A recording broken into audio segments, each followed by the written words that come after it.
도시 생태계에 대해 좀 깊게 얘기 나눠보려고 합니다. 이게 그냥 우리가 생각하는 콘크리트 덩어리, 뭐 그런 게 아니라 살아있는 시스템이라는 관점에서요. 첫 자료 보니까 일단 도시 생태계가 뭔지 그 정의부터 시작하던데요. 네, 맞아요. 가장 중요한 포인트는 도시 생태계라는 게 결국 인간 중심의 인공 생태계라는 거거든요. 그러니까 자연이 스스로 만들어가는 그런 자연 생태계하고는 좀 다르죠. 도시에서는 사람이랑 사람이 만든 구조물들, 이런 것들이 에너지 흐름이나 물질 순환을 결정하는 제일 중요한 요소가 되는 거예요. 단순히 뭐 자연이 없다가 아니라 인간의 활동, 특히 사회 경제적인 활동들이 자연을 막 바꾸고 통제하면서 만들어낸 새로운 환경인 거죠. 인간 중심. 그렇군요. 그럼 자연 생태계랑 구체적으로 어떤 점이 다른 걸까요? 자료에도 비교가 좀 되어 있던데 생성 과정부터 다르다고요? 네, 그렇죠. 자연 생태계는 뭐 아시다시피 굉장히 오랜 시간 동안 자연스럽게 진화하잖아요. 근데 도시는 그게 아니라 인간이 계획을 해서 보통 개발이라고 하죠. 기존 자연을 아예 대체하거나 아니면 확 뜯어 고치는 식으로 아주 짧은 기간에 만들어지는 거예요. 예를 들면 뭐 하천을 덮어버리고 그 위에다 공원을 만든다거나 이런 식으로요. 단기간에 인위적으로. 네. 그리고 에너지 흐름도 완전히 달라요. 자연은 기본적으로 태양 에너지를 쓰잖아요. 식물이 그걸로 광합성해서 에너지를 만드니까 이걸 독립영양 시스템이라고 하거든요. 스스로 먹고 사는 거죠? 네네. 근데 도시는 달라요. 외부에서 계속 에너지를 넣어줘야 돼요. 뭐 화석연료나 전기, 아니면 식량 같은 거요. 이게 없으면 도시는 그냥 멈춰버리는 그런 종속영양 시스템인 거죠. 도시 안에서 자체적으로 생산하는 건 소비량에 비하면 정말 얼마 안 되고요. 종속 영양 시스템 듣고 보니 그러네요. 물질 순환이나 안정성도 차이가 크다고 나오던데요. 맞아요. 자연은 기본적으로 쓰레기가 없잖아요. 모든 게 다 돌고 도니까. 순환 구조죠. 근데 도시는 외부에서 자원을 막 가져와서 쓰고 폐기물은 또 밖으로 내보내잖아요. 그렇죠. 이걸 선형적 흐름이라고 해요. 일직선으로 쭉 가는 거죠. 들어와서 쓰고 버리는. 그 선형적이라는 말이 확 와닿네요. 그리고 안정성 측면에서도 자연은 어느 정도 스스로 조절하는 능력이 있거든요. 뭐랄까 회복 탄력성 같은 거요. 근데 도시는 사실 굉장히 불안정해요. 인간이 계속 관리해주고 에너지 넣어주고 하지 않으면 금방 무너질 수 있는 그런 시스템이죠. 관리가 없으면 바로 붕괴될 수도 있다. 그만큼 외부 의존도가 높다는 거군요. 네, 바로 그 종속 영향 특성 그리고 선형적 대사, 이 두 가지가 도시 생태계를 이해하는데 아주 중요한 키워드예요. 도시는 어떻게 보면 지구 전체에서 식량, 자원, 에너지를 막 끌어모으는 거대한 소비센터 같은 거예요. 그리고 그 과정에서 나오는 폐기물, 오염, 뭐 이런 것들, 어려운 말로 엔트로피라고 하는데 이걸 다시 농축시켜서 지구 환경으로 내보내는 거죠. 듣고 보니 약간 기생하는 구조 같다는 생각도 드네요. 네, 뭐 그렇게 표현하는 학자들도 있어요. 그래서 우리가 지속 가능한 도시를 만들려면 이런 선형적인, 어떻게 보면 좀 착취적인 구조를 순환적인 공생 구조로 바꿔야 한다는 그런 과제가 생기는 거죠. 그렇군요. 그런데 도시가 단순히 그냥 환경만 바꾸는 게 아니라 생물 진화에도 영향을 준다는 내용이 있더라고요. 이게 되게 흥미로웠는데 인간 유도 신속 진화라는 말도 나오고요. 이건 좀 더 설명해 주실 수 있나요? 네, 그게 참 재미있는 부분인데요. 도시 환경이라는 게 자연하고는 너무 다르잖아요. 그래서 생물들한테 아주 독특하고 강력한 선택압으로 작용해요.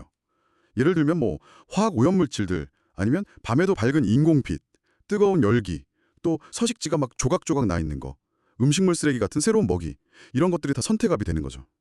그런 환경 자체의 압력이요? 네. 그래서 이런 환경에 적응하는 과정에서 진짜 놀라운 변화들이 나타나요. 예를 들어 살충제를 뿌려도 잘 안 죽는 벌레들이 생기고요. 또 어떤 새들은 도시가 너무 시끄러우니까 그걸 피해서 노랫소리 톤을 높이거나 아니면 아예 밤에 노래를 부르기도 해요. 밤에요? 새가요? 네. 그리고 중금속으로 오염된 땅에서도 살아남는 식물들도 발견되고요. 여기서 중요한 건 이런 변화가 보통 진화라고 하면 수천 년, 뭐 수만 년 걸리잖아요. 그렇죠. 아주 긴 시간이죠. 근데 도시에서는 이게 불과 수십 년, 아니면 몇 세대만 해도 관찰될 만큼 엄청나게 빠르다는 거예요. 그래서 신속 진화라고 부르는 거죠. 와, 수십 년 만에요? 그럼 정말 빠른 속도인데요? 그럼 이게 저희 같은 조경 전문가들한테는 어떤 의미가 있을까요? 단순히 예쁜 공간 만드는 걸 넘어서는 문제 같은데요. 정확해요. 우리가 어떤 식물을 심을지, 어떤 구조물을 만들지, 또 공간을 어떻게 연결할지 이런 결정 하나하나가 단순히 미적인 문제를 넘어서서요. 거기에 사는 생물들의 생존이나 번식, 더 나아가서는 그 종의 진화 방향에까지 영향을 줄 수 있다는 거예요. 의도했든 안 했든요. 우리가 생물의 진화 경로를 설계하게 된다는 말씀이시네요. 생각해보니 좀 무거운 책임감이 느껴지는데요. 네, 상당한 윤리적인 고민, 또 실천적인 고민이 필요한 부분이죠. 단순히 보기 좋게 만드는 것만이 능사가 아니라는 걸 알아야 해요. 네, 알겠습니다.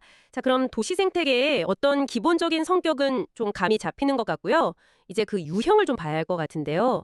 자료 보니까 크게 거시적인 모델이랑 좀 더 미시적인 접근, 비오톱 지도화 이걸 소개하고 있더라고요. 거시적인 것부터 볼까요? 거시적으로 보면 뭐 예전에 도시 구조 이론들 있잖아요. 동심원 모델이라든지 다 핵심 모델 같은 거. 이런 걸 생태적인 관점에서 다시 해석해서 유형을 나누기도 하고요. 아니면 아예 생태적인 가치를 도시 계획의 중심에 놓는 그런 모델들도 있어요. 대표적인 게 생태도시. 영어로는 에코시티라고 하죠. 생태도시요? 네.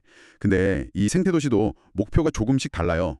생물 다양성을 늘리는 데 초점을 맞춘 도시가 있을 수 있고 아니면 자원순환이나 에너지 효율성을 더 강조하는 도시도 있고요. 이걸 뭐 자연순환성 생태도시 이렇게 부르기도 하고요. 또 에코폴리스라는 개념도 있는데 이건 특히 독일에서 많이 발전했어요. 자연을 그냥 배경이 아니라 도시 경관의 일부로 또 시민들이 직접 접하고 경험할 수 있는 대상으로 적극적으로 끌어들이려는 시도예요. 그 지역의 자연이나 문화적인 맥락과 조화를 이루는 걸 중시하고요. 아, 에코폴리스. 독일 사례가 유명하군요. 이런 거시적인 모델들이 도시가 나아갈 방향을 보여준다면 실제 도시 계획이나 관리 현장에서는 비오톱 지도화, 이게 더 직접적으로 쓰이는 것 같더라고요. 근데 비오톱이라는 말이 좀 생소하게 들릴 수도 있을 것 같아요. 아, 네. 비오톱. 이게 그리스어에서 온 말인데요. 생명을 뜻하는 바이오스하고 장소를 뜻하는 토포스가 합쳐진 거예요. 그러니까 간단히 말하면 특정 생물들이 살아가는 데 필요한 환경 조건을 갖춘 비교적 동일한 특성의 최소 공간 단위, 뭐 이 정도로 정의할 수 있어요. 최소 공간 단위. 네. 도시 안에서는 정말 다양한 것이 비오통이 될 수 있어요. 우리가 흔히 생각하는 공원이나 숲뿐만 아니라요. 아파트 단지 안에 있는 작은 화단, 가로수길, 학교 운동장, 하천 변두리, 심지어 오래된 건물 벽 틈이나 옥상 같은 곳도요. 어떤 특정 생물들한테는 그게 아주 중요한 서식지가 될 수 있거든요. 아, 정말 작은 단위까지 보는 거군요. 그렇죠. 그래서 토지 이용 형태나 거기에 자라는 식물들 종류나 구조 같은 거, 토양 상태, 이런 걸 기준으로 이런 작은 공간 조각들을 다 구분하고 유형화하는 거예요. 근데 이 비오톱 지도가 우리나라 여러 도시에서는 법적으로도 꽤 중요하게 다뤄진다면서요? 뭐 도시계획 세울 때나 아니면 큰 개발 사업할 때 환경 영향 평가 같은 거 할 때 기초 자료로 쓰인다고요. 구체적으로 이걸 어떻게 나누고 평가하는 건가요? 네, 맞습니다. 이 비오톱 지도가 도시의 생태적인 상태를 공간적으로 파악하고 관리하는 데 아주 핵심적인 도구예요. 분류 체계는 보통 대분류, 중분류, 소분류 이렇게 단계적으로 나눠요. 위계 구조를 가지는 거죠. 예를 들면 산림지역, 이게 대분류면 그 아래에 자연림하고 인공림, 이게 중분류가 되고요. 다시 그 자연림이나 인공림 안에서도 나무 종류나 나무들이 여러 층으로 자라는지 층의 구조, 아니면 나이 같은 걸 기준으로 더 세분화하는 거죠. 뭐 예를 들면 여러 층 구조의 화렵수 혼요림이라든지 한 층 구조의 침엽수 단술림, 이런 식으로 소분류가 되는 거예요. 아, 상당히 구체적으로 나누네요. 네, 이런 분류를 하려면 정보가 많이 필요해요. 땅이 뭘로 덮여 있는지, 토지 피복, 식물 조사는 당연히 해야 하고요. 종 구성, 수직 구조, 이게 얼마나 자연에 가까운지 등등. 지형 정보, 높이나 경사 같은 거. 때로는 특정 동물, 예를 들어 지표종이라고 하는 동물이 어디 사는지 이런 정보까지 다 종합적으로 분석을 해야 돼요. 그렇게 분류를 한 다음에는 가치를 매긴다고요. 등급 같은 걸로요? 네, 맞아요. 그렇게 분류된 각각의 비오톱 유형들이 얼마나 생태적으로 가치가 있는지 또 얼마나 보존이 필요한지에 따라서 등급을 매겨요. 서울시 같은 경우는 1등급부터 5등급까지 이렇게 5개 등급으로 나누는데요. 1등급은 예를 들어 멸종위 기종이 살고 있다거나 아니면 거의 원시림 상태로 보존이 아주 잘 된 곳들, 이런 곳은 생태적으로 너무 중요하니까 절대적으로 보존해야 하고 어떤 개발 행위도 금지되는 지역이에요. 절대 보전? 반대로 5등급은 거의 다 아스팔트나 콘크리트로 덮여 있어서 녹지가 거의 없는 지역들 있죠. 이런 곳은 생태적인 기능이 아주 낮으니까 뭐 인공지반에 녹화를 한다든지 해서 적극적으로 생태적인 복원이 필요한 곳으로 보는 거죠. 1등급부터 5등급까지 이 등급이 그럼 실제 개발에 영향을 미치는 거군요. 네, 아주 직접적으로요. 이 등급이 해당 지역에서 개발을 할 수 있는지 없는지, 만약 할 수 있다면 어떤 종류의 개발을 어느 정도 규모까지 할 수 있는지, 그리고 개발을 할 때 어떤 환경보전 대책이나 보건 방안이 필요한지 이런 걸 결정하는 실질적인 법적 근거가 되는 거예요. 그 복잡한 생태 정보를 1등급부터 5등급까지 이렇게 딱 떨어지는 지표로 만들어서 실제 정책 결정이랑 계획에 바로 연결시킨다는 게 되게 인상적인데요? 이게 바로 과학정책 연결하는 거군요. 네, 좋은 사례라고 할 수 있죠. 저희 같은 조경가 입장에서는 이 비오톱 지도 시스템을 정확히 아는 게 정말 필수적이겠어요? 그렇죠. 이 지도는 그냥 녹지가 어디에 얼만큼 있다 이걸 보여주는 데서 그치는 게 아니에요. 그 녹지의 질, 그러니까 생태적인 가치가 어떤지를 평가해서 공간적으로 보여주는 거거든요. 아까 자료에 하남시 사례가 있었는데 보면 시 전체 면적의 절반 이상, 한 53.5%가 산림이거든요. 네. 근데 그 안에서도 훨씬 생태적으로 우수한 자연림이 한 33.4% 정도 되고 상대적으로 좀 구조가 단순하고 생물 다양성도 낮은 인공림이 한 15.4% 정도 돼요. 이걸 명확히 구분해 주는 거죠. 아, 그냥 다 같은 살림이 아니군요. 그렇죠. 더 나아가서는 특정 인공림 지역, 예를 들어 잣나무만 너무 빽빽하게 심겨 있어서 다른 식물이 잘 못 자란다거나 이걸 타감작용이라고 해요. 아니면 외래종인 아카시나무가 너무 많이 퍼져 있다거나 이런 구체적인 관리 문제점까지 파악할 수 있게 해줘요. 문제점까지 파악이 되는군요. 네, 이런 상세한 정보가 있으니까 가치가 높은 곳은 확실하게 보호하고 또 개선이 필요한 곳은 뭐 식생 구조를 좀 더 다양하게 만든다든지 자생종을 심는다든지 하는 식으로 목표를 정해서 전략적으로 관리 계획을 세울 수 있게 되는 거죠. 그러니까 단순한 현황 지도가 아니라 생태계를 더 좋게 만들기 위한 일종의 전략 지도인 셈이에요. 전략지도 아주 적절한 표현 같습니다. 자, 그럼 이제 도시 생태계의 구체적인 특성으로 좀 더 들어가 볼까요? 자료에서는 크게 세 가지로 나누던데요. 변형된 생지화학적 순환, 독특한 생태 구조와 기능, 그리고 인공적인 물리적 환경. 첫 번째, 물질 순환의 변형부터 얘기해보죠. 네, 아까 잠깐 말씀드렸던 도시의 선형적 대사 특성이 여기서 다시 중요해져요. 자연에서는 물, 탄소, 질소, 인 같은 물질들이 비교적 닫힌 시스템 안에서 효율적으로 계속 돌고 돌잖아요. 순환하죠. 그렇죠. 근데 도시는 외부에서 자원을 엄청나게 가져와서 소비하고 그 결과로 나오는 폐기물을 다시 외부로 내보내는 과정에서 이 자연적인 순환 고리가 크게 망가지는 거예요. 왜곡되는 거죠. 특히 질소나 인 같은 영양 용류 있잖아요. 자연에서는 이게 딱 필요한 만큼만 돌면서 시스템을 유지시키는데 도시에서는 음식물이나 세제, 비료 같은 형태로 너무 많이 들어와요. 과잉 유입이죠. 그리고 이게 하수나 음식물 쓰레기 같은 형태로 제대로 처리되지 않고 배출되면 하천이나 호수로 흘러 들어가서 녹조 같은 거 일으키잖아요. 부영향화. 이게 다 그런 문제 때문에 생기는 거예요. 아, 부영향화의 원인이 도시에서 나오는 질소, 인 때문이었군요. 네, 주요 원인 중 하나죠. 그리고 여러 물질 순환 중에서 특히 물 순환의 왜곡 문제가 아주 심각하게 다뤄지고 있어요. 네, 그 부분 저도 봤는데 좀 충격적이더라고요. 원인이 불투수면 증가라고요. 아스팔트나 콘크리트 같은 거요.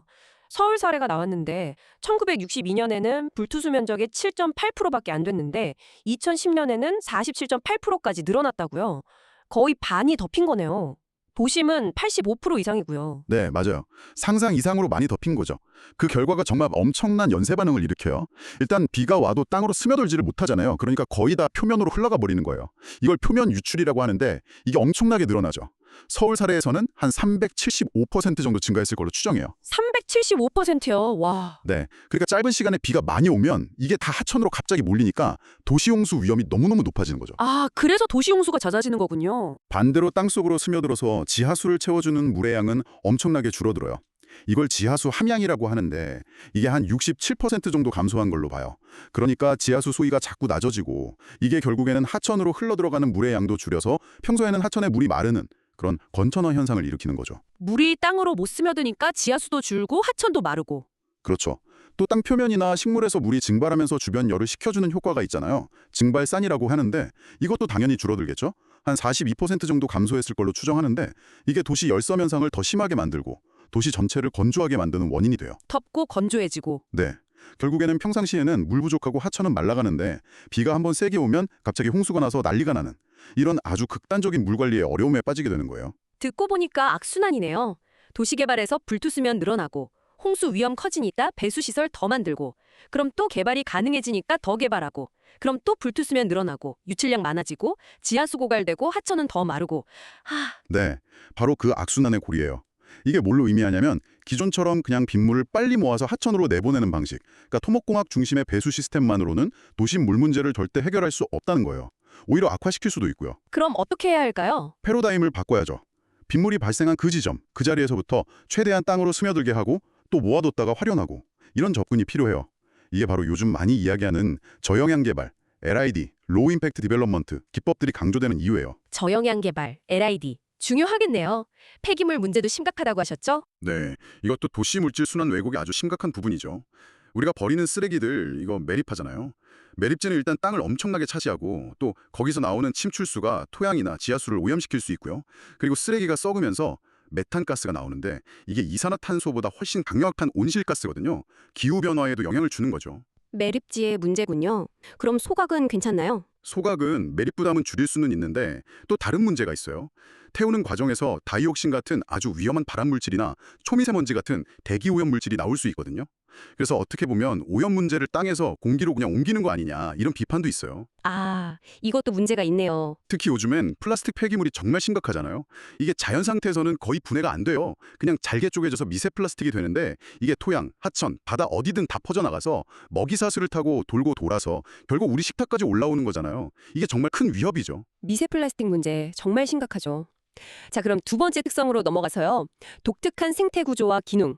도시라는 환경이 생물 다양성이나 거기 사는 종들 구성에 구체적으로 어떤 영향을 주나요? 일단 전반적으로는 생물 다양성이 줄어들고 생태계 구조가 단순해지는 경향이 있어요. 가장 큰 이유는 역시 서식지가 파괴되고 남아있는 서식지마저 도로니 건물이니 하는 것들 때문에 조각조각 나뉘는 거, 단편화 때문이죠. 서식지 파괴와 단편화. 네. 그래서 도시는 어떻게 보면 하나의 거대한 생태적 필터 같아요. 걸러내는 거죠.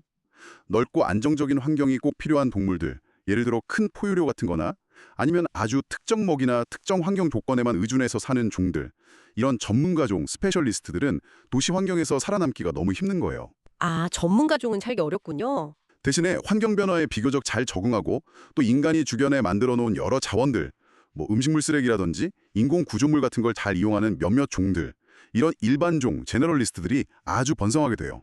일반종이요? 예를 들면 어떤? 우리가 도시에서 아주 흔하게 보는 애들이요. 비둘기, 참새, 집쥐 아니면 길고양이 같은 애들. 이런 애들은 빌딩 틈새 같은 걸 절벽처럼 이용하고 사람이 버린 음식물 쓰레기 주워 먹고 하면서 도시 환경에 아주 성공적으로 적응한 거죠. 아, 그렇네요. 정말 흔히 보는 동물들이네요. 네. 그리고 도시는 또 특징이 뭐 공사장이나 빈 땅, 길가 이런 데처럼 인위적인 교란이 아주 자주 일어나잖아요. 그래서 외부에서 들어온 종들, 외래 귀화종이나 아니면 생태계 교란종 같은 것들이 뿌리 내리고 확 퍼져나가기에 아주 좋은 조건이 돼요. 이런 애들이 들어와서 때로는 원래 살던 토착종들하고 경쟁해서 이기기도 하고 그러면서 기존 생태계 구조를 더 바꿔놓기도 하고요. 외래종이 퍼지기 쉬운 환경이군요. 그러다 보면 전 세계 도시들이 다 비슷비슷해질 수도 있겠는데요. 자료에도 그런 얘기가 있던데 생물학적 균질화라고요? 네, 맞아요. 그게 상당히 우려되는 현상인데요. 생물학적 균질화, biological homogenization. 이게 뭐냐면 지리적으로 아무리 멀리 떨어져 있는 도시라도 예를 들어 서울이랑 뉴욕, 런던이라고 해도요. 도시화 과정에서 겪는 환경적인 압력들, 그러니까 서식지 파괴되고 조각나고 오염 심하고 사람 관서 많고 이런 것들이 다 비슷비슷하잖아요. 그렇죠. 도시 환경은 비슷하죠. 그 결과 각 지역의 독특한 환경에 맞춰서 살아가던 좀 예민한 토착종들은 점점 사라지고 전 세계 어디서든 잘 적응하는 소수의 승자종들, 그러니까 아까 말한 일반종이나 외래종들이 도시 생태계를 점령하게 되는 거예요. 아, 승자 독식 같은 거네요. 그렇죠. 그래서 극단적으로 말하면 서울의 어느 공원에서 볼 수 있는 새나 식물 종류가 저 멀리 뉴욕이나 런던 공원에서 보는 거랑 점점 더 비슷해질 수 있다는 거죠. 와, 그건 좀 슬픈데요. 지역마다 특색이 사라지는 거잖아요. 네. 단순하게 도시 생태계가 단조로워진다, 이걸 넘어서서 각 지역에 가진 고유한 생태적인 정체성이 없어지고 결국 지구 전체의 생물 다양성이 줄어드는 아주 심각한 문제로 이어질 수 있어요. 그렇군요. 아까 서식지의 단편화 얘기도 하셨는데 이게 단순히 면적만 줄어드는 게 아니라 다른 영향도 크다고요. 도로 같은 게 대표적일 것 같은데 이게 서식지를 딱 갈라놓는 거잖아요. 맞아요. 도로가 정말 치명적인데요. 서식지를 그냥 물리적으로 딱 나눠버리니까 동물들이 자유롭게 이동하는 걸 막아버려요. 먹이 찾으러 가야 되고 짝짓기 상대를 만나러 가야 되는데 길이 막히는 거죠. 생존에 엄청난 위협이 돼요. 로드킬도 그래서 생기는 거고요. 그렇죠. 그게 가장 눈에 보이는 비극적인 결과고요. 또 하나 중요한 게 서식지가 이렇게 잘게 조각나면요. 그 조각의 가장자리, 엣지 부분의 비율이 안쪽 핵심부에 비해서 상대적으로 엄청 커져요. 가장자리 비율이 커진다. 네. 근데 이 가장자리 지역은 안쪽하고는 미기후 조건이 달라요. 예를 들어 빛이 더 많이 들어오고 바람도 더 많이 불고 더 건조하고요. 그리고 외부에서 오는 여러 교란 요인에도 더 많이 노출되죠. 그러니까 원래 서식지 깊숙한 곳에 적응해서 살던 종들한테는 살기가 아주 안 좋은 환경이 되는 거예요. 이걸 가장자리 효과라고 불러요. 가장자리 효과, 그것도 문제네요. 그리고 무엇보다 심각한 건 고립이에요. 작은 서식지 조각에 갇혀버리면 다른 지역에 사는 같은 종의 개체들하고 교류가 완전히 끊겨버리잖아요. 그럼 유전적인 다양성이 급격하게 떨어질 수밖에 없어요. 근친 교배 위험도 높아지고요. 이렇게 유전적으로 다양성이 낮아지면 나중에 질병이 돌거나 아니면 예측 못한 환경 변화가 닥쳤을 때 적응할 능력이 떨어져서 결국 그 지역에서는 멸종될 가능성이 훨씬 높아지는 거죠. 고립이 유전적 다양성 감소로 이어지고 결국 멸종 위험까지 높이는군요. 생각보다 훨씬 심각하네요. 자, 그럼 마지막 세 번째 특성으로 가볼까요? 독특한 도시의 물리적 환경. 이건 아마 도시 열섬 현상이 가장 대표적일 것 같은데요. 많이 들어봤고요. 네, 그렇죠. 도시 열섬 현상. 이건 뭐 많은 분들이 아실 텐데 도시 지역 기온이 주변 농촌이나 산 같은 지역보다 훨씬 높게 나타나는 현상이잖아요. 네, 아스팔트나 건물 때문이라고? 네, 원인이 여러 가지가 복합적으로 작용하는데요. 말씀하신 것처럼 아스팔트나 콘크리트 같은 인공 표면이 자연 표면보다 태양 에너지를 훨씬 많이 흡수하고 또 오랫동안 저장해요. 반면에 열을 식혀주는 역할을 하는 녹지나 물 면적은 훨씬 적고요.